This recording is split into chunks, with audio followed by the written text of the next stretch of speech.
उत्तराखंड में प्राइवेट स्कूलों में नया सत्र 1 अप्रैल से शुरू होने जा रहा है, लेकिन इससे पहले ही कई प्राइवेट स्कूलों ने मनमानी करना शुरू कर दिया है। कुछ प्राइवेट स्कूलों ने तो ट्यूशन फीस में 40% तक की बढ़ोतरी कर दी है। नई कक्षा में प्रवेश के लिए नए सिरे से पंजीकरण शुल्क भी वसूला जा रहा है। हर नए शैक्षिक सत्र में फीस बढ़ोतरी का सिलसिला इस बार भी जारी है। कई स्कूलों ने सत्र शुरू होने से पहले प्राइमरी और जूनियर स्तर पर फीस में 500 से 1300 रुपए तक की बढ़ोतरी कर दी है। प्राइमरी से जूनियर सेक्शन में जाने वाले छात्रों के फीस में तो कुछ स्कूलों ने 40% तक की बढ़ोतरी की। हालांकि कई स्कूल इस बढ़ोतरी को 1 अप्रैल से लागू करेंगे। कई स्कूल साल की शुरुआत में बिल्डिंग मेंटेनेंस तक की फीस वसूल रहे हैं। खेल, कल्चर, एक्टिविटी, एग्जाम फीस भी अलग से वसूली जा रही है। अभिभावकों का मानना है कि हर साल स्कूल किसी न किसी नाम पर फीस बढ़ा रहे हैं, जबकि पहले ही स्कूलों की फीस काफी ज्यादा है। ट्यूशन फीस के अलावा कई तरह के शुल्क भी लगातार लिए जा रहे हैं, जो कि पूरी तरीके से गलत है। सरकार को फीस एक्ट बनाकर निजी स्कूलों पर लगाम कसनी चाहिए। फीस कम से कम आधी कर देनी चाहिए, और ऐसे ही फीस बढ़ती रही तो आम आदमी के लिए प्राइवेट स्कूलों में बच्चों को पढ़ाना अभिभावकों के लिए सपना हो जाएगा।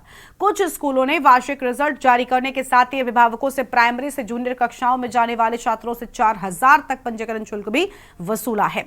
ट्यूशन फीस के अतिरिक्त वार्षिक फीस भी कई स्कूल ले रहे हैं, और उसमें भी 1.5 गुना तक बढ़ोतरी की गई है। वहीं दूसरी ओर सरकारी स्कूलों से कम हो रहे छात्रों से स्कूल बंद होने से अभिभावकों को दिक्कतों का सामना करना पड़ रहा है। आज इसी पर करेंगे चर्चा, एक रिपोर्ट देखिए।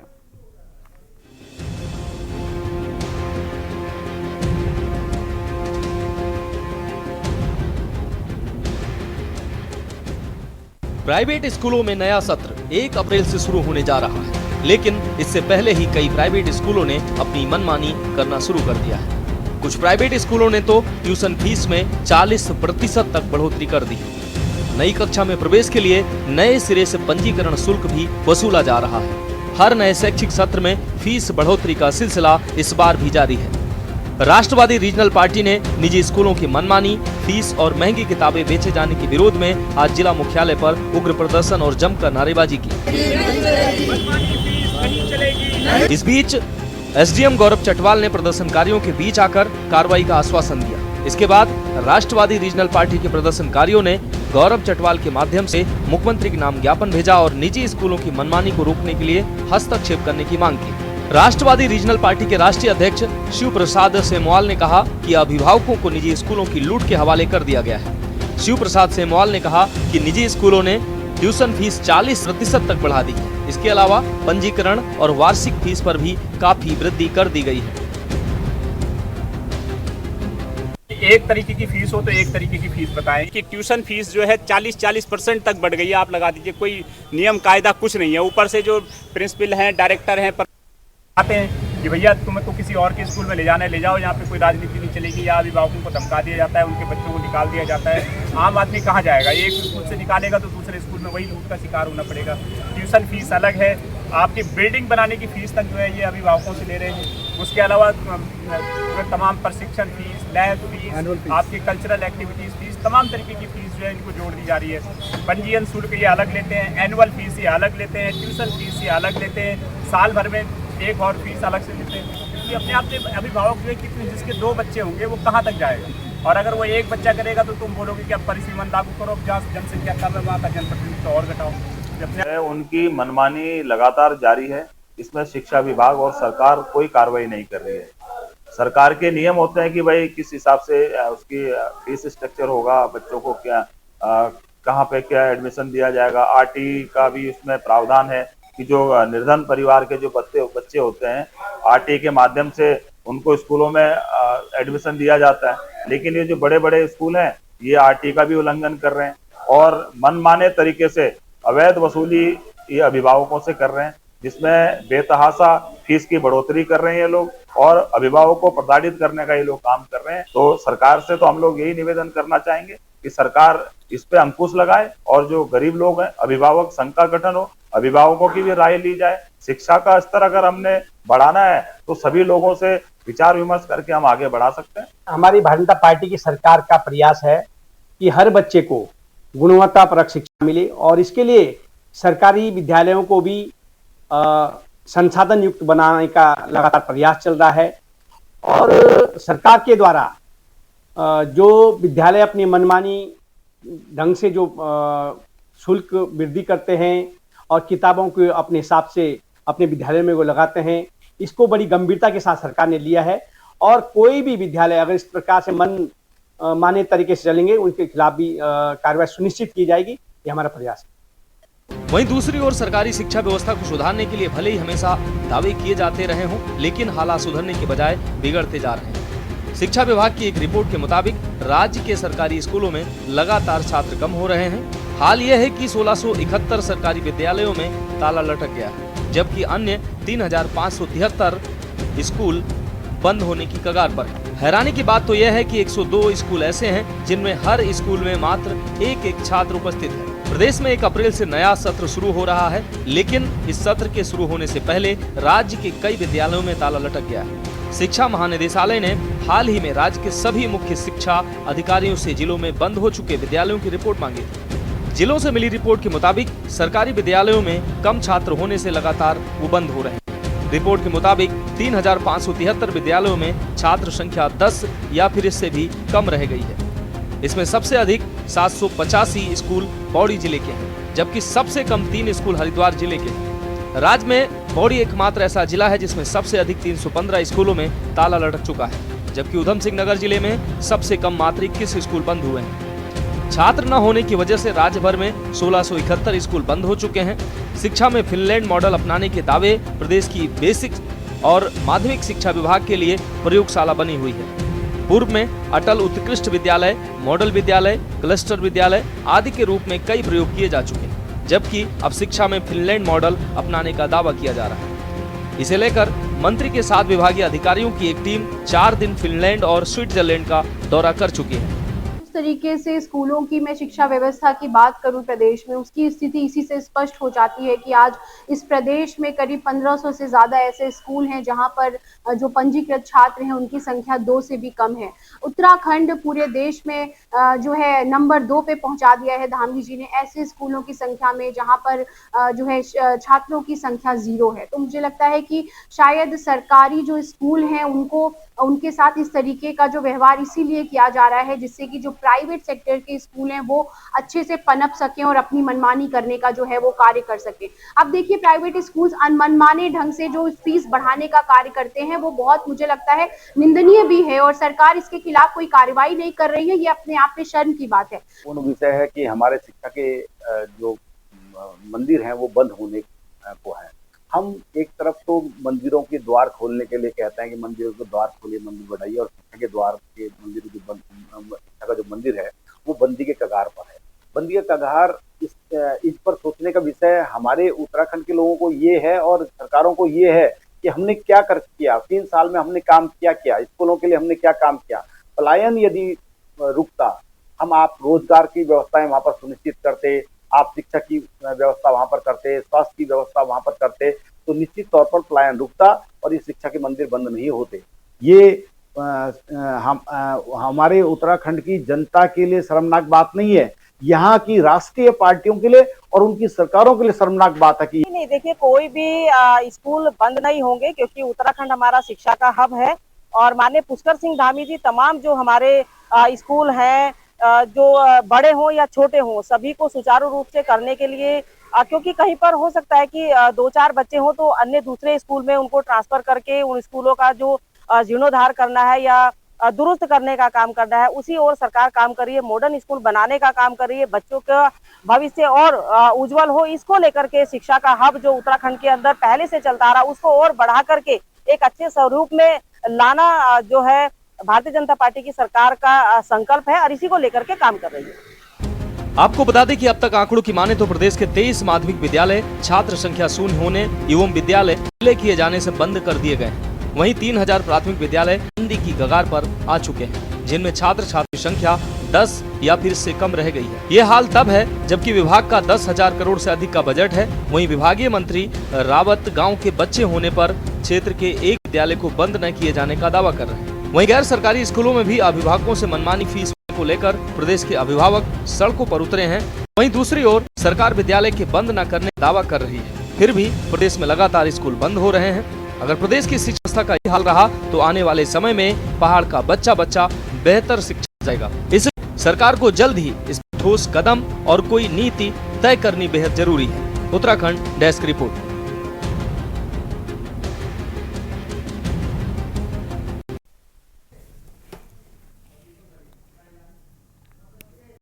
और इसी मुद्दे पर आज से करेंगे चर्चा। खास मेहमान हमारे साथ में जुड़ नवीन वैशाली, प्रदेश प्रवक्ता बीजेपी अजय चौधरी, प्रधानमंत्री कांग्रेस दीपक रावत और दीपक मलिक, समाज सेवी। सभी का बहुत बहुत स्वागत है। सबसे पहले शुरुआत करेंगे नवीन वैशाली साहब के साथ में। नवीन, लगातार शिक्षा है वो महंगी होती जा रही है। राजनेताओं की ओर से जो सबसे पहली मांग होनी चाहिए है वो एक समान शिक्षा की होनी चाहिए, जो नहीं हो रही है, और दूसरी बात उसको लेकर कोई काम भी नहीं हो रहा है। ऐसा क्यों? आखिर लगातार साल दर साल फीस बढ़ती जाती है, ट्यूशन फीस के नाम पर और ज्यादा वसूली की जाती है। आखिर ऐसा क्यों किया जा रहा है? आपने सही कहा कि समान शिक्षा सबका अधिकार है और बहुत है कि सभी को शिक्षा मिले और शिक्षा के अधिकार के लिए सरकार प्रयास भी कर रही है। आपके आज के डिबेट में दो बातें आती हैं, एक तो सरकारी शिक्षा व्यवस्था और दूसरा प्राइवेट स्कूलों की मनमानी जो हो रही है फीस वृद्धि को लेकर, जो प्रोटेस्ट का हवाला दिया। हालांकि उसमें स्कूलों का नाम नहीं दिया था, कोई ऐसा डेटा नहीं दिया कि कहां पर ये हो रही है, तो इससे एक कयास सा लग रहा है। लेकिन फिर भी देखा जाता है कि अक्सर स्कूल फीस बढ़ाने में मनमानी करते हैं और सरकार भी इन पर नकल कसने के लिए सख्त निर्देश शिक्षा विभाग को दिए हैं।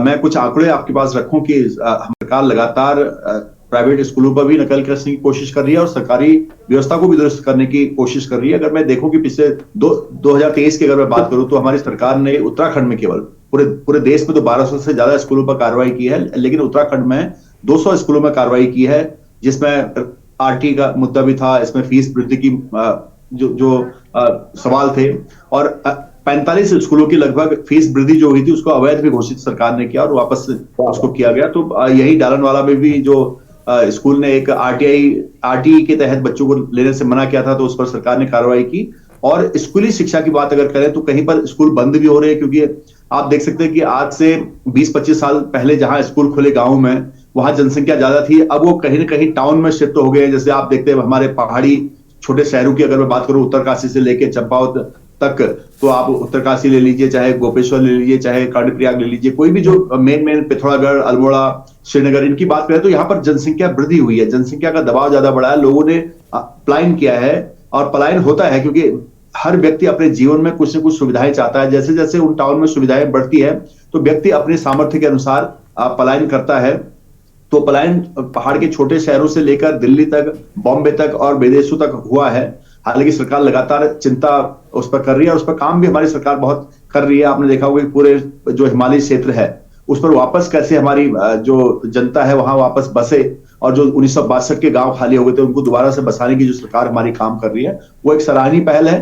तो कुल मिलाकर कहने का मतलब यह है कि सरकार ने शिक्षा विभाग को बहुत सख्त निर्देश दिए हैं कि जहां भी अनियमितताएं पाई जाती हैं, फीस का जो कैप 10 से 15% तक वृद्धि का लगा है, अगर उसके ऊपर कोई बढ़ाता है तो उसके खिलाफ जो 104 नंबर है सरकार का डिजिटल पोर्टल है। ठीक है सर, वो सारी बातें बहुत ठीक आप जो बता रहे हैं वो सब ठीक बातें हैं, लेकिन सर लगातार स्कूल बंद क्यों हो रहे हैं? एक तरफ आप भी कह रहे हैं कि जनसंख्या कई जगहों पर बढ़ रही है स्कूल, लेकिन फिर भी बंद होते जा रहे हैं। सरकार बंद होने का दावा वो कह रही है कि नहीं ऐसा नहीं है, लेकिन असल धरातल पर सच्चाई तो कुछ और ही है ना। तो प्राइवेट स्कूलों में तो पढ़ाने को परिजन मजबूर हैं, लेकिन प्राइवेट स्कूलों की आप फीस देख लेंगे तो सर होश उड़ जाएंगे आपके। मुझे लगता है सहमत आप भी, भले ही बीजेपी के प्रवक्ता होने के नाते टीवी पर बैठकर इस बात को स्वीकार न करें, लेकिन अगर आपके बच्चे हैं तो आप भी इस बात से बखूबी वाकिफ होंगे। मैं खुद अपनी बात करता हूं, मैं गरिमा जी, मैं अपने बच्चों को बहुत महंगे स्कूलों में पढ़ा रहा हूं, खुद पढ़ा रहा हूं, मैं इस बात को करता हूं। लेकिन मैं अगर सभी स्कूल एक जैसे नहीं हो सकते, अगर आप उन स्कूलों की फैसिलिटी को किसी और स्कूल से कंपेयर करेंगे तो हर एक स्कूल में जो क्रियाकलाप है, जो उनकी पढ़ाई का स्तर है, जो उनका आगे का है, उसके हिसाब से उनकी फीस होती है। अगर वो फीस को सभी को हम कहें कि एक बहुत बड़ा स्कूल है और एक छोटा स्कूल है, दोनों बराबर कैसे कर सकते हैं? स्कूल के इंफ्रास्ट्रक्चर के और उसकी पढ़ाई, उसके स्टाफ और उसको देखते हुए फीस बढ़नी चाहिए, ये मैं कह रहा हूं। अब ये नहीं कि कोई स्कूल ज्यादा अच्छा है लेकिन वो मनमानी तरीके से बढ़ा रहा है, 10 से 15% का कैप जो है उससे ऊपर जा रहा है, चाहे कोई भी स्कूल है, वो मनमानी कर रहा है, उसको सरकार उसके मतलब उस पर नजर रखेगी। सरकार को उस पर नकेल भी कसनी चाहिए, शिक्षा विभाग को उस पर कसनी चाहिए, और किसी भी व्यक्ति को, जागरूक व्यक्ति को, अगर कोई ऐसा मामला प्रकाश में आता है तो उसको कंप्लेंट भी करना चाहिए। जो हेल्पलाइन नंबर है, चाहे सीएम पोर्टल है, चाहे कहीं भी, आप उसके लिए आवाज उठाना जरूरी है, क्योंकि सरकार ने तो नियम बनाए हैं। अगर उन नियमों का विभाग पालन नहीं करवा रहा तो उन अधिकारियों के खिलाफ भी कार्रवाई होनी चाहिए। और जो होती है, मैं ये कहने की कोशिश कर रहा हूं कि हमारी सरकार हर चीज पर कार्रवाई करती है। उसका आंकड़ा भी मैंने आपको दिया कि 200 से ज्यादा स्कूलों में, जहां 2012 में कांग्रेस की सरकार में केवल 10-12 स्कूलों पर कार्रवाई हुई थी, तो 2023 में हमारे द्वारा 200 से ज्यादा स्कूलों पर कार्रवाई हुई। कई स्कूलों पर 5 से 10 लाख का उस पर जुर्माना लगा। 45 स्कूलों स्कूलों ने जो फीस बढ़ोतरी की थी उसको वापस लिया गया, उसको अवैध घोषित किया गया, उनको जुर्माना लगाया गया। तो मैं ये कह रहा हूं कि ऐसा नहीं है, जो स्कूलों की कैटेगरीज होती है, अगर वो स्कूल उस कैटेगरी में फिट नहीं होता, अपने कैटेगरी से ज्यादा, अपनी क्षमता से ज्यादा फीस ले रहा, तो वहां पर मनमानी की जाएगी। अब सारे स्कूलों को आप एक जैसे नहीं तोल सकते गरिमा जी। जो बड़े स्कूल हैं उनका इंफ्रास्ट्रक्चर बिल्कुल अलग लेवल पर है, और जो छोटे स्कूल है उनका अलग है, सरकारी स्कूलों का अलग है, इसलिए ये व्यवस्थाएं अलग अलग है। तो इसीलिए लोग जो अपने सामर्थ्य के अनुसार उन स्कूलों में कोशिश करते हैं अपने बच्चों को अच्छी शिक्षा देने के लिए अपने सामर्थ्य के अनुसार। लेकिन जहां तक बात है कि सबको बराबर शिक्षा मिले, इसके लिए सरकार को प्रयत्नशील होना चाहिए, और सरकार उसके लिए प्रयत्नशील है और कार्रवाई करती भी है और काम भी कर रही है। ठीक है सर, लौटेंगे आपके पास में। कांग्रेस पार्टी के प्रदेश महामंत्री राजेंद्र चौधरी जी हैं, बहुत स्वागत सर आपका। सर, बिल्डिंग मेंटेनेंस और पंजीकरण के नाम पर अवैध वसूली हो रही है, ये अपने आप में बड़ी बात है, और हवाला बिल्डिंग मेंटेनेंस का दे दिया जाता है। क्या इतनी फीस होनी चाहिए? सर, मिडिल क्लास के लोग अब प्राइवेट स्कूलों में पढ़ा पाने में असमर्थ नजर आ रहे हैं। बहुत ज्यादा है गरिमा जी, और अगर आप प्राइवेट स्कूल के किसी भी स्कूल का आप फीस स्ट्रक्चर जो है उसका डिस्ट्रीब्यूशन देखिए, तो 200 रुपये वाटर चार्जेस के हैं हर महीने, एक बच्चा 200 रुपये का पानी, हर महीने 250 रुपये बिजली के हैं, 500 डेवलपमेंट चार्जेस है। यानी ऐसी ऐसी चीजें हैं, और ऐसा नहीं है कि क्या नाम ये अभी शुरू हुआ, इसमें कहने में कोई गुरेज नहीं, हमारे समय में भी था, लेकिन अब बेलगाम हो गया काम। उसका कारण है भाजपा सरकार की जो एजुकेशन पॉलिसी है, उसमें वेलफेयर नाम का जो शब्द है उसकी कोई गुंजाइश नहीं। आज उत्तराखंड जो है पूरे भारत में सबसे ज्यादा निजी विश्वविद्यालय अगर कहीं है तो उत्तराखंड में 31 निजी विश्वविद्यालय। आप जो है सरकारी शिक्षा को समाप्त करने के कगार में, स्कूल कई हजार बंद हैं, और इनकी व्यवस्था ऐसी है कि जो नीतियां ये बना रहे हैं शिक्षा को लेके, वो उन नीतियों की वजह से जो है सारा मामला जो है खराब होने के कगार पे। आज की तारीख में आप देखो, आम आदमी, गरीब आदमी जिसकी प्रति व्यक्ति आय, अभी हमारे जो राज्य की प्रति व्यक्ति आय है वो लगभग 1.5 लाख प्रति व्यक्ति है। और निजी स्कूल जो है, प्राइवेट स्कूल है, कोई स्कूल नहीं है जिसकी फीस एक बच्चे की 1 लाख रुपए प्रति वर्ष से कम हो। कोई चेकिंग नहीं है। राइट टू एजुकेशन पे जो निजी स्कूल है उनके खिलाफ जो है कोई कार्रवाई नहीं हो रही, ना वो किसी शिक्षा नीति को फॉलो कर रहे। 15% बढ़ने का प्रति वर्ष क्या आधार? जब होलसेल प्राइस इंडेक्स जो है उसके अनुपात में ही बढ़ाना औचित्य है, ऐसा सरकार मानती भी है, सरकार की नीतियां भी है। तो 15% कौन सा खर्च बढ़ गया भाई? जो सरकारी स्कूल है उनके बाद जो निजी स्कूल है, निजी स्कूलों में पहले ये हो गया था कि भाई NCERT की किताबें जो है वो चलेंगी, अब फिर उन्होंने अपने जो है साइड बुक्स लागू कर दी। तो सरकार की नीति नहीं है, ना नियत है, ये चाहते ही नहीं तो चाह रहे कि बंद हो जा। इनके दोस्त जो है बड़े बड़े उद्योगपति, वो माध्यमिक शिक्षा में, हाई स्कूल में, इंटरमीडिएट में, बेसिक शिक्षा में उनका भी निजी प्लेयर्स का अधिकार हो जाए, और आम उपभोक्ता मरे तो मरे। 3 साल की उपलब्धि में कल आज मैं अखबार पढ़ रहा था, धामी जी ने लिखा है लैंड जिहाद खत्म कर दिया, लव जिहाद खत्म कर दिया, थूक जिहाद खत्म कर दिया। तो शिक्षा की तो उसमें कहीं बात ही नहीं की उन्होंने। अगर कहीं करी हो तो किसी अखबार में हो तो बताओ। ये पता मैं आंकड़ा दे, पिछले जो है 10 साल की सरकार में 9वां साल शुरू हो गया, कितने इन्होंने सरकारी कॉलेज बनाए, कितने स्कूल बनाए, कितनी सरकारी विश्वविद्यालय बनाए, कितने इन्होंने इंजीनियरिंग कॉलेज बनाए, आंकड़ा दे।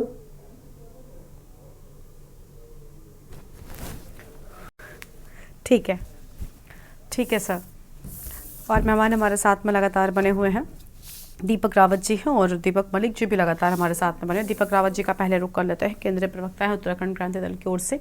दीपक जी, अलग अलग तरीके हैं अवैध वसूली के हम कह लें, लेकिन इसमें क्या गवर्नमेंट की कोई सहभागिता रहती है? क्योंकि अगर गवर्नमेंट एक सख्त निर्देश दे दे कि इतने तक ही फीस रह सकती है, एक नियम हो, तो क्या उनको मानना जरूरी हो जाएगा? लेकिन वो नियम नहीं बनाए जाते और समान शिक्षा की मांग तो पूरे देश में हो रही है। गरिमा जी, मेरी आवाज आ रही है? बोलिए सर।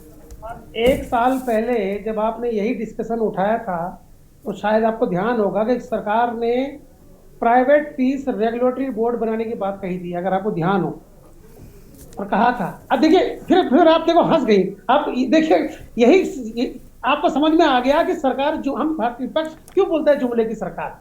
पिछले साल की बात याद दिला रहा हूं मैं, सेम इस समय की।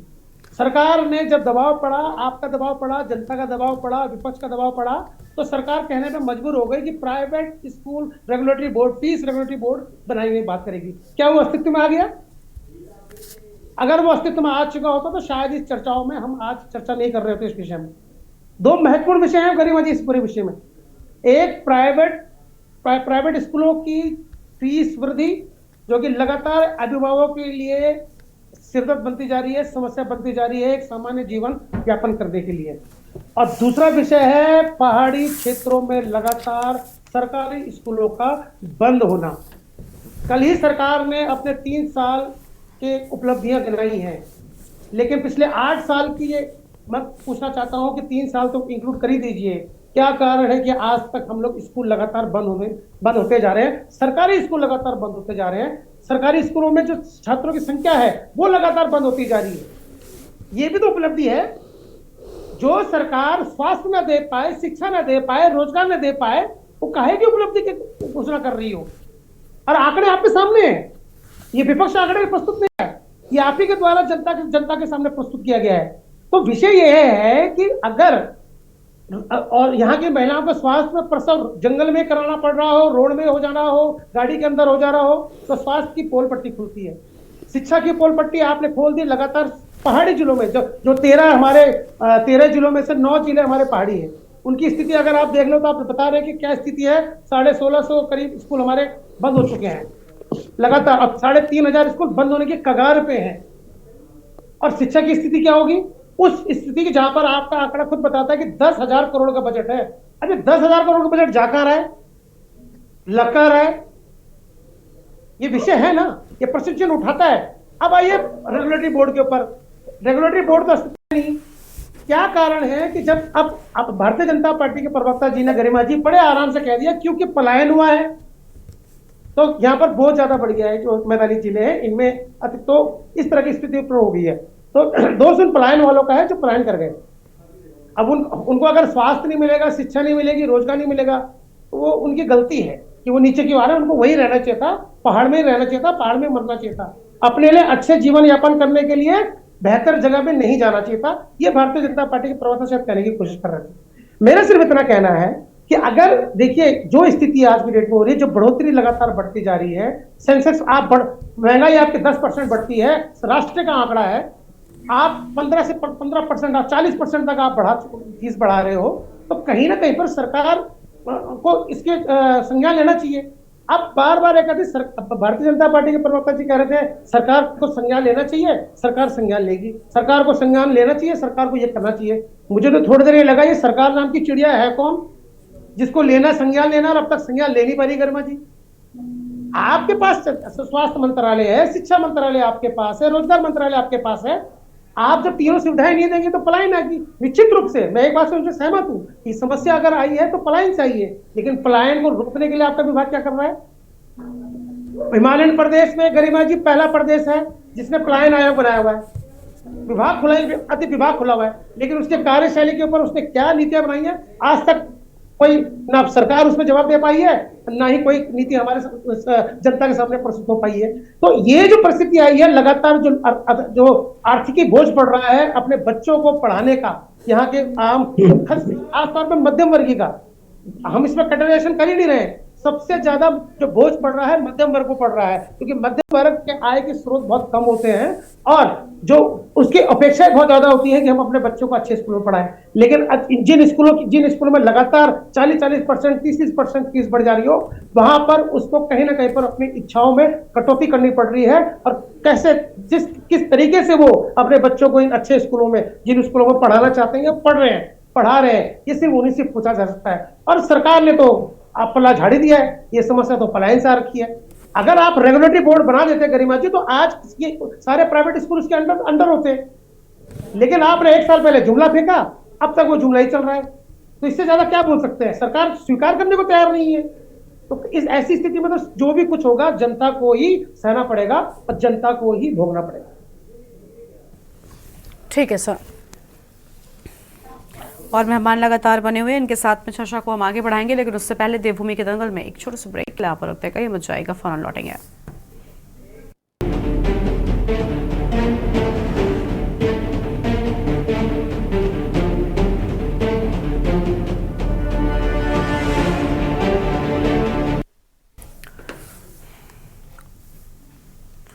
ब्रेक के बाद देवभूमि के दंगल में आप सभी का स्वागत है। चर्चा कर रहे हैं शिक्षा व्यवस्था को लेकर। खास मेहमान हमारे साथ में लगातार बने हुए। हमारे साथ में दीपक मलिक जी हैं, समाज सेवी हैं, उनका रुख कर लेंगे।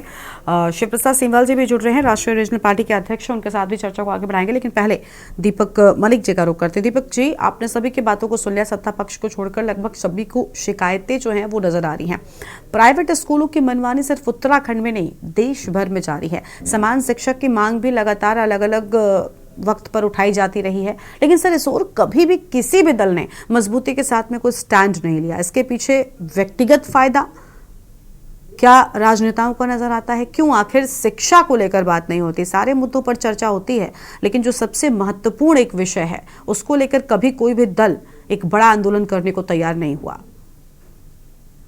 ऐसा है, देखिए, सबसे बड़ी बात तो एक बताएं, जो वर्तमान में केंद्र की सरकार है या प्रदेश की सरकार, इनके लिए शिक्षा का कोई महत्व नहीं है। क्या महत्व होगा? यहां पर डिग्रियां संदेह के घेरे में बताई नहीं जाती हैं, उसके लिए आरटीआई लगती है, वो रुकवा दिया जाता है। तो शिक्षा का महत्व क्या पता चलेगा इन लोगों को? अभी पिरसाली जी ने बहुत अच्छा लगा कि स्वीकार किया कि मेरे बच्चे प्राइवेट स्कूलों में पढ़ते हैं। अदरवाइज बीजेपी वाले तो पब्लिक को पता क्या बोलते हैं, अरे सरकारी स्कूल में जाइए, अरे सरकारी स्कूल में जाइए, बच्चों को कराइए, वरना तो बहुत तारीफ करते हैं। चलिए, इन्होंने तो खुद ही मान लिया कि हमारी सरकार ने ना बहुत अच्छी प्राइवेट स्कूलों को 10 से 15% की लूट की तो लाइसेंस दे दी है। अगर हम पूछें कि 10 से 15% भी आपने क्या कोई कानून है का मुद्दा 2018 से हम सुन रहे हैं, ये पेंडिंग है। हरीश रावत जी के टाइम में स्टेट की शिक्षा नीति का ड्राफ्ट आना था, यह सब चीज हो गई। रातों रात पता नहीं है कौन सा मसाला लगा या मैजिक हुआ, अगले दिन विधानसभा में शिक्षा नीति का ड्राफ्ट नहीं आया। मैं तो उनकी भी बात कर रहा हूं, इनकी, अरे इनके लिए तो शिक्षा आम आदमी वो केवल वोट तक है, उसको बिजी कर दो, कभी हिंदू मुस्लिम में, कभी कहीं। अब यहां उत्तराखंड में इन्होंने जो नया प्रपंच करा डाला है, मैदान वर्सेस पहाड़, अरे ये भी कोई मुद्दे रह गए? जनता के मुद्दे देखिए, जनता के कहां जा रहे हैं। नफरत मत फैलाइए, जनता के मुद्दों से ध्यान मत हटाइए। आपके बच्चे प्राइवेट स्कूल में पढ़ रहे हैं, आप संपन्न हैं, आम मध्यम वर्गीय संपन्न है क्या? और ये 10 से 15% फीस वृद्धि आप कह रहे हैं, आपका कोई कानून है तो मुझे बताइए कौन सी फीस वृद्धि है? कैसे बढ़ाएंगे 10 से 15%? हर साल की आप दे रहे हैं लाइसेंस उनको लूटने का। एक बच्चे का एडमिशन हो रहा है किसमें? प्राइमरी स्कूल में। जीएमएस रोड का नाम नहीं लूंगा, एक बड़ा प्रतिष्ठित स्कूल है, उनके बड़े बड़े शिक्षण संस्थान हैं, 70,000 रुपया डोनेशन ले डाला। किस हवा में है ये? क्या आप लोगों ने लाइसेंस दिया हुआ है? ठीक है, स्कूलों से आपको भी कुछ ना कुछ हो सकता है चुनावी चंदा मिलता हो, क्योंकि पीछे कुछ अपुष्ट खबरें आ रही थी कि स्कूलों ने डोनेशन दिया, वो डोनेशन दिया। तो क्या जनता को लूटने का उनको लाइसेंस जारी कर दिया जाएगा?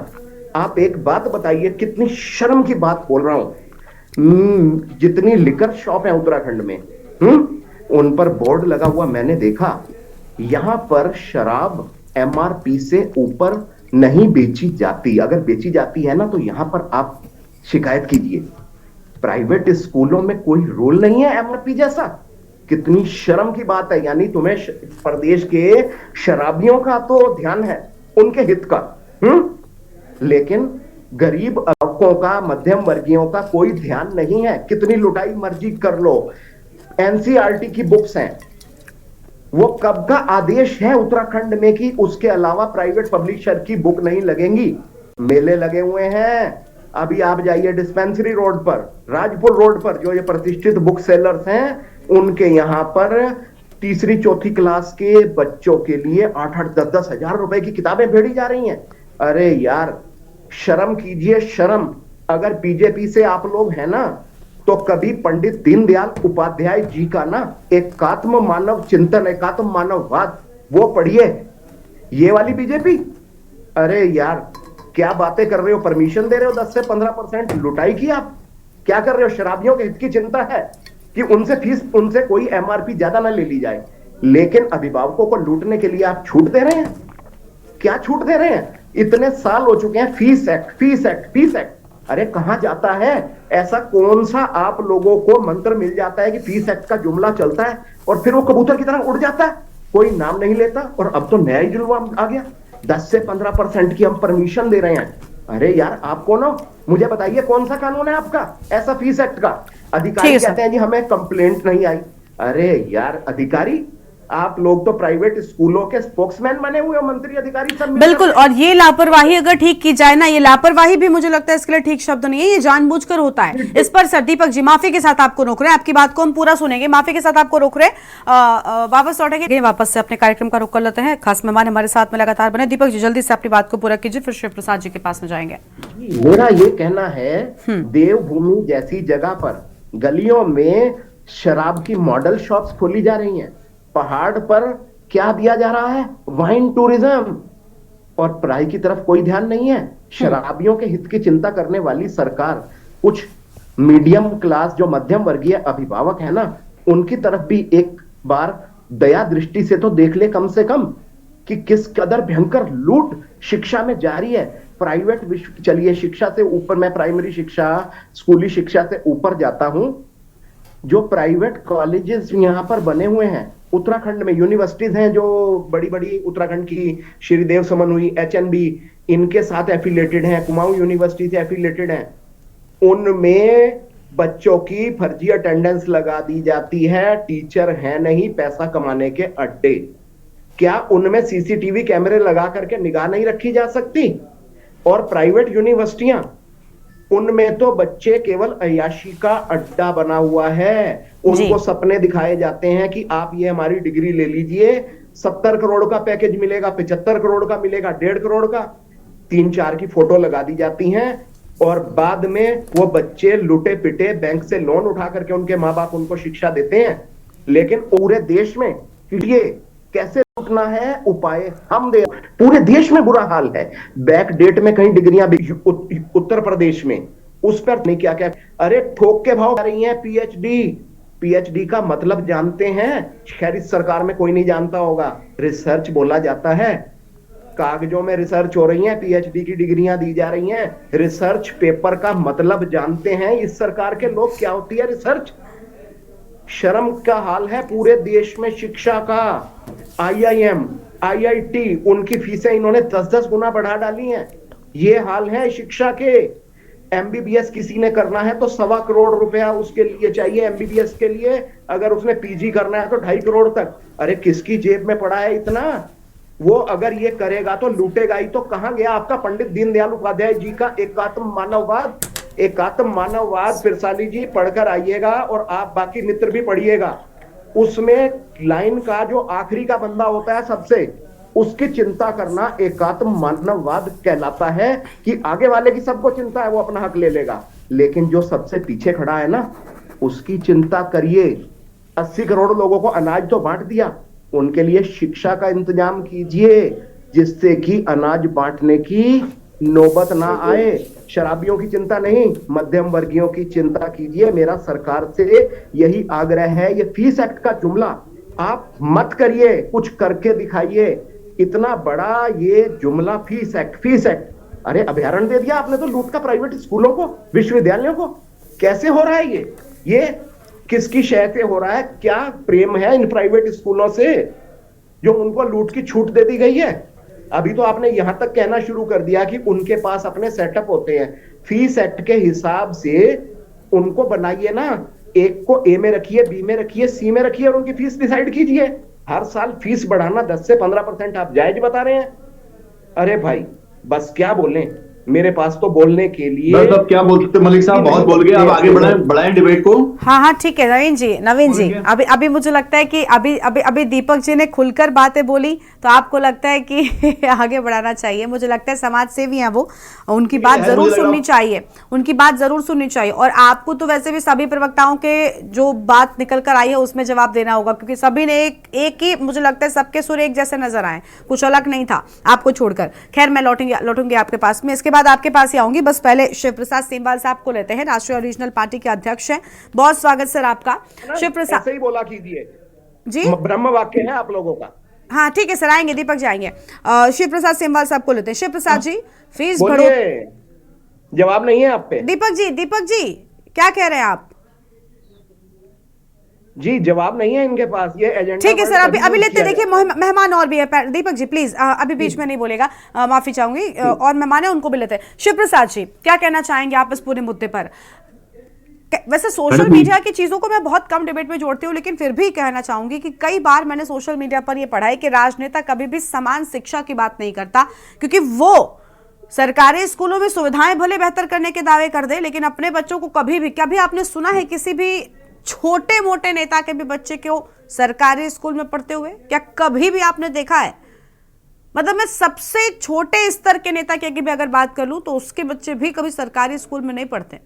आप बात करते हैं बेहतर सरकारी स्कूल बनाने की, एक से एक सुविधाएं देने की, क्यों आखिर इन स्कूलों की सुविधाएं बेहतर नहीं है? और सरकारी स्कूल का एक मुद्दा हुआ, लेकिन प्राइवेट स्कूलों में भी आप सोचिए, मिडिल क्लास भी अब ना पढ़ा पाए। क्या सिर्फ धन्ना सेठ के बच्चे ही पढ़ेंगे प्राइवेट स्कूलों में? ये जो निजी स्कूलों की जो लूट है उसका सबसे बड़ा कारण तो सरकारें, मैं केवल भाजपा सरकार की बात नहीं कर रहा हूँ, पिछले 25 सालों में जितनी भी सरकारें रही हैं, गठबंधन की सरकारें रही हैं, उनमें शामिल जो पार्टियां रही हैं, वो सभी समान रूप से भागीदार हैं कि पिछले 25 वर्षों में ना तो इस राज्य में कोई फीस एक्ट बन पाया और ना ही कोई इस तरीके की मनमानी को रोकने के लिए निजी स्कूलों के लिए कोई नियामक प्राधिकरण बना। हमने कल भी इसको लेकर के प्रदर्शन किया था और इससे पहले भी हम लोग लगातार इस सवाल को उठाते रहे राष्ट्रवादी रीजनल पार्टी की ओर से। लेकिन आप ये लगा लीजिए कि सरकारें जब तक इसको लेकर के, प्रचंड बहुमत की जो सरकारें, वो जब तक इसके लिए दबाव में नहीं आएंगी, जवाबदेह नहीं होंगी, तब तक इस तरीके की कार्रवाई होना बड़ा मुश्किल है। इसके लिए जनता को, जो अभिभावक लूट रहे हैं, उनको आगे आना होगा और जो लोग उनकी आवाज को उठा रहे हैं उनकी आवाज को बनना होगा। आप देख सकते हैं मैम कि लगातार कोई एक्ट ना होने से, कोई रेगुलेटरी अथॉरिटी ना होने से शिक्षा विभाग चाहे भी तो कोई काम नहीं कर सकता, इनके खिलाफ कोई डंडा नहीं कर सकता। इसका सबसे बड़ा कारण यह है कि आप देख सकते हैं कि अभी शिक्षा विभाग ने बड़े स्तर पे एक सरकारी एक निजी स्कूल के खिलाफ RTE लागू न करने को लेकर के, उनकी मान्यता हटाने को लेकर के जो है बात कही थी। लेकिन आप देख सकते हैं कि उस निजी विद्यालय का कुछ भी नहीं बिगड़ा। मीनाक्षी सुंदरम साहब हैं, उन्होंने एक निजी विद्यालय की नकेल कसने की कोशिश करी, उसका भी उनकी लीज खत्म हो गई थी, वो मनमानी कुछ कर रहे होंगे तो लीज खत्म कर दी। लीज खत्म होकर वो वापस ले रहे थे उनके जो ग्राउंड है, लेकिन उस पर भी कुछ नहीं हुआ। तो आप लगा लीजिए कि जब कोई अधिकारी कुछ करना भी चाहे तो जो सरकारें हैं वो आड़े आ जाती हैं, तो अधिकारियों के भी हाथ बंध जाते हैं। और अधिकारियों के हाथ बंधे रहें, कानून के हाथ बंधे रहें, इसके लिए सबसे अच्छा तरीका है कि कोई कानून ही ना बनाया जाए, और यही उत्तराखंड में हो रहा है। एक सबसे बड़ी बात आप देखिए मैम, एक उदाहरण के तौर पे कह रहा हूं कि रसिया है, चाइना है, यूक्रेन है। रसिया में, चाइना में आप जानते हैं कि यहां से प्रति व्यक्ति आय वहां पे कितनी है, वहां पर लोगों का लिविंग स्टैंडर्ड हमसे कितने साल आगे। लेकिन इसके बावजूद भी MBBS की जो शिक्षा है वहां पे 25 लाख रुपए में हो जाती है और यहाँ पे 1 करोड़ रुपए भी कम पड़ते हैं। तो जहां तक ये बात करते हैं इंफ्रास्ट्रक्चर अलाना फलाना, क्या भाई, यहाँ से 4 गुना ज्यादा तनख्वाहें होंगी वहां के टीचर्स की, वहां से 10 गुना ज्यादा अच्छा इंफ्रास्ट्रक्चर होगा वहां के कैंपसेस का, वहां के क्वालिटी जो एजुकेशन की है वो यहाँ से फार बेटर है। तो यहाँ 1 करोड़ क्यों है भाई? और वहां 25 लाख रुपए में आदमी रहना, खाना, पढ़ना, लिखना सब करके वापस भी आ जाता है, ऐसा क्यों भाई? कोई जवाब है? कोई जवाब नहीं है। ये सीधा सीधा सा अपनी जेबों को भरने का तरीका है। आप देख सकते हैं यहाँ पे जितनी भी प्राइवेट यूनिवर्सिटीज हैं, उन प्राइवेट यूनिवर्सिटीज को बिल्कुल खुला छोड़ दिया गया है। उन पे उत्तराखंड सरकार के कोई नियम लागू नहीं होते। अगर हम बोले कि साहब अगर हमारी मेडिकल की सीटों का कोटा, राज्य की सीटों का कोटा भी कर दीजिए, वो नहीं लेते। इन्होंने उनको बिल्कुल खुला सांड बना दिया है। एमबीबीएस की कितनी फीस होनी चाहिए, इसके लिए भी कोई रेगुलेटरी अथॉरिटी ढंग की नहीं है इनके पास, कोई काम ही नहीं करती। चाहे हायर एजुकेशन हो, चाहे लोअर एजुकेशन हो, चाहे प्राथमिक एजुकेशन, कोई भी एजुकेशन में इनका कोई वो नहीं है। क्यों? क्योंकि हैंड्स इन ग्लव है। इन सभी की पत्तियां हैं, इन सभी ने एडवांस कमीशन खा रखा है, चाहे नेता हो या ऑफिसर है। मुझे बोलने में कोई गुरेज नहीं है। ऑफ द रिकॉर्ड कोई पूछेगा तो मैं उनको सारी जानकारियां दे दूंगा कि कौन सा कॉलेज पहले कहाँ चलता था और उसके बाद वो कैसे यूनिवर्सिटी बना और कैसे फिर खुला हो गया, और कितने पैसे किस सरकार में किस चीफ मिनिस्टर ने लिए, किस चीफ सेक्रेटरी ने लिए, किस अपर मुख्य सचिव, प्रमुख सचिव हायर एजुकेशन ने लिए। मेरे पास एक एक चीज का फैक्ट है, कैसे उनको मान्यता मिली, एक एक चीज की फैक्ट है। लेकिन अगर इस तरीके से होगा, बच्चों को, अभिभावकों को आप लूट के हवाले कर दोगे, छोड़ दोगे, तो क्या होगा? आप इन्हीं का एक उदाहरण उठा के देख लीजिए। सरकार में जितने विधायक हैं, सरकारी स्कूलों को इन्होंने कितनी विधायक निधि दी, और इसके पैरेलल आप कंपेयर कर लो कि प्राइवेट स्कूलों को इन्होंने कितनी विधायक निधि दी। सरकारी स्कूलों में शौचालय नहीं है, बच्चों के लिए बैठने के लिए टाट पट्टी तक की ढंग की व्यवस्था नहीं है, पानी की व्यवस्था नहीं है, बिजली की व्यवस्था नहीं है, लेकिन वहां नहीं दिखता है इनको विधायक निधि। विधायक निधि देंगे प्राइवेट स्कूलों को, क्योंकि वहां पे इनकी सेटिंग है। तो कौन रोकेगा ये चीजें? और कानून क्यों नहीं बनते? कानून इसीलिए नहीं बनते कि एक बार कानून बन जाएगा तो एक आदमी भी कोर्ट भी चला जाएगा, आम आदमी के पास ताकत आ जाएगी, कानून का इम्प्लीमेंटेशन करने में अधिकारी भी बोलेंगे जी हमारे हाथ बंधे हुए। तो ज्यादा बेहतर यही है कि न रहेगा बांस न बजेगी बांसुरी, तो कानूनी मत बनाओ। न रहे कानूनी नहीं रहेगा तो क्या दिक्कत है, जंगल राज चलता रहेगा। कितनी बंदर घुड़कियों में जो ये कह रहे हैं कि हम कानून कार्रवाई करते हैं, अड़ाना करते हैं, फलाना करते हैं, कितने किस स्कूल की मान्यता खत्म हुई आज तक, बताइए मुझे। हाँ, मुल्लों को टाइट कर दो, मदरसों को टाइट कर दो, बस ठीक है, बस हो गया। हर चीज में हिंदू मुस्लिम करें, उनका ठीक है बस। फिर ये बोलेंगे पेट्रोल 1000 रुपए लीटर भी कर दो, हम भर देंगे। बच्चों की फीस 1000 रुपए क्या 10,000 रुपए कर दो, हम भी भर देंगे। इनका पूरा फोकस है हिंदू मुस्लिम रहे मामला, बस। जहां जातिवाद, जहां क्षेत्रवाद आया, उन्होंने कहा ना ये नहीं होना चाहिए, हिंदू मुस्लिम पे टिके रहो बस। एजुकेशन को भी हिंदू मुस्लिम कर दिया। कुछ दिन बाद जब ये खुद पिछड़ेंगे तो बोल देंगे ये शिक्षा जिहाद हो रहा है जी। जहां भी इनको कुछ करना हो, जहां भी ये पीछे हटते हैं, उसको जिहाद का नाम दे देते हैं। ये अपने आप में दुर्भाग्यपूर्ण है। मैं कह रहा हूं आपके सम्मानित चैनल के माध्यम से बड़ी जिम्मेदारी से कि न सिर्फ विपक्षी दलों को सरकार को जवाबदेह बनाने के लिए आगे आना चाहिए, बल्कि जनता को भी इस पर आगे आना चाहिए। पेरेंट्स की जो एसोसिएशन है, इन पे आगे आना चाहिए और उन सबको मिलकर के आवाज उठाना चाहिए। और अभिभावक अगर खुद ही ये बोलेंगे कि यार क्या बोलें, जनता तो परेशान है ही है। नवीन जी को अब सुन लेते, सत्ता पक्ष से हम जवाब ले लेते। मुझे लगता है सबकी बातें उन्होंने सुन ली हैं।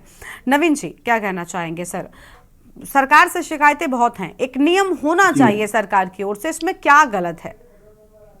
और सवाल मेरा भी आपसे, कभी आपने सुना किसी भी बड़े व्यक्ति के बच्चे को पढ़ते हुए सरकारी स्कूल में? नहीं, मैंने कहा कि पिरसाली जी को ये पूछिए ना। पिरसाली जी, आप तो ये बताइए रेगुलेटरी अथॉरिटी कब तक बन जाएगी और फीस एक्ट कब तक बन जाएगा? झूठा ही सही पर अब जवाब सर यही सवाल निकल कर आए हैं। सबने लगभग कांग्रेस हो या फिर यूपीडी, सभी ने ये बातें कही है। अब सुनिए नवीन जी, आप बोलिए। जी गरिमा जी, मैं ये कह रहा हूं कि मैंने सभी को सुना और बहुत कई चीजें अच्छी हैं उसमें से, ऐसे नहीं कि सारी चीजें बुरी हैं। और सरकारों के लिए भी हमेशा एक संज्ञान लेने के लिए, सरकारों को दिशा निर्देश देने के लिए विपक्ष का होना बहुत जरूरी होता है, क्योंकि एक बहुत व्यापक व्यवस्था होती है, उस व्यवस्था में जो खामियां होती है विपक्ष उसको अच्छी तरह से देखने का काम करता है। लेकिन कभी कभी क्या होता है कि विपक्ष से हो या फिर कोई जैसे मैं अभी नाम लूंगा, सोशल एक्टिविस्ट हमारे मलिक साहब हैं, वो जिस प्रकार से बातों को रख रहे थे, मुझे लग रहा था कि वो किसी चीज से कहीं ना कहीं चिड़े हुए हैं और वो खींच कहीं किसी और तरह से निकाले। मुझे ऐसा प्रतीत है, मेरा व्यक्तिगत मानना, मैं अन्यथा ना लिया जाए। और दूसरा हुआ कि 10 से 15% मैं मान लूंगी, अगर कोई फैक्ट गलत लगता है तो बता दीजिए उसको। नहीं, मैंने कहा ना, वो मतलब मैंने तो ली और मैंने जो अच्छी बातें हैं वो ग्रहण कर ली हैं। मैं कहने की कोशिश कर रहा हूँ हर व्यक्ति का अपना अपना नजरिया हो सकता है, लेकिन जिस प्रकार से मैंने कहा कि 10 to 15% जो फीस का मैंने बोला था कि जो स्कूल लेवल फी कमेटी होती है उसको एक अधिकार होता है 10% तक, अगर उसके 25,000 मतलब कुछ एक फीस की लिमिट है, उससे अगर ज्यादा है तो 10% बढ़ा सकते हैं, किसी नहीं सर देखिए, ये आपने उन लोगों के लिए ये जो आप बातें कर रहे हैं नवीन जी, माफी के साथ आपको रोक रही हूँ, लेकिन ये जो बातें आप कर रहे हैं ये आपने उन लोगों के लिए लूपहोल्स छोड़ रखे हैं, ये आपने उन लोगों के लिए लूपहोल्स छोड़ रखे हैं और इन्हीं चीजों का तो फायदा उठाकर वो फीस बढ़ाते हैं ना। 15% फीस बढ़ाई जाएगी, मुझे बताइए कहाँ लिखा है 10 से 15% एग्जैक्टली बढ़ाई जानी जायज है? देखिए स्कूल लेवल जो कमेटी है, स्कूल लेवल कमेटी जो है वो अपनी फीस का निर्धारण स्वयं कर सकती है 10 to 15% बेस पर, लेकिन उसमें स्कूल मैनेजमेंट, पेरेंट्स और टीचर्स के सभी प्रतिनिधि होते हैं, वो आपस में डिसाइड करते हैं, उसको कोई सरकार डिसाइड नहीं करती। स्कूल की जो स्कूल लेवल कमेटी होती है, फी कमेटी, वो डिसाइड करती है, मलिक साहब वो डिसाइड कर सकती है कि उस फंड का कैसे वो यूज कर रहे हैं, क्या वो जरूरी है, वो कमेटी उसको देखती है। लेकिन जिस प्रकार से शिव प्रसाद जी बोले कि 40% है तो 40% है तो वो बिल्कुल नाजायज है। और मैंने बताया कि हमारी सरकार ने, सुन लीजिए दीपक मलिक जी सुन लीजिए, मुझे ही बोलने दीजिए, मैं जवाब दे रहा हूं ना, आपके क्वेरी का तो जवाब दे रहा हूं मैंने जैसे कहा कि 2023 में हमारी सरकार ने 45 स्कूलों की ऐसी फीस को अवैध घोषित किया और उसको वापस लिया। अगर कोई ऐसा है तो शिव प्रसाद जी बताएं। मैंने कहा 104 नंबर हमारा जो है उस पर कंप्लेंट कीजिए, आप अपनी शिकायत दर्ज कीजिए, सरकार इसका संज्ञान लेगी। आपके पास कोई और भी इनपुट है जिससे सरकार को सहायता मिल सकती है तो सरकार, ठीक है सर, ठीक है आपस में चर्चा नहीं कीजिए सर। देखिए इस तरीके से बहुत सारे सवाल। नवीन जी जब आपको रास्ता दिखाया जा रहा है, आपको बात बताई जा रही, तो आप कह रहे हैं कि उस रास्ते पर छोड़कर भी आइए, ये गलत बात है, ये गलत बात है। और सोशल एक्टिविस्ट हैं दीपक जी, अगर उन्होंने कोई मुद्दे उठाए तो आप उस पर भी सवाल कर रहे हैं, ये गलत बात है, ये गलत बात है। आप सोचिए ना, मैंने आपसे बहुत कॉमन सवाल पूछे थे, आपने उसका जवाब नहीं दिया, आपने दीपक जी की बात को ये कह दिया कि कोई और खींच है। अरे कोई व्यक्ति अगर सही बात कह रहा है तो उसमें ये कहना हर जगह पर एक ही चीज थोड़ी फिट बैठती है।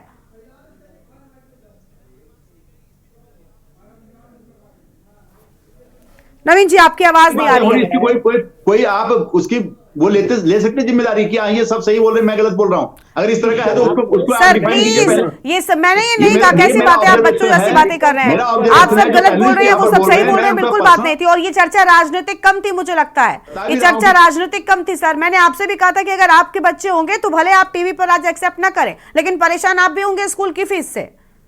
तो इसमें राजनीति कोई कर नहीं रहा है, और दीपक जी तो राजनीतिक दल से है भी नहीं सर।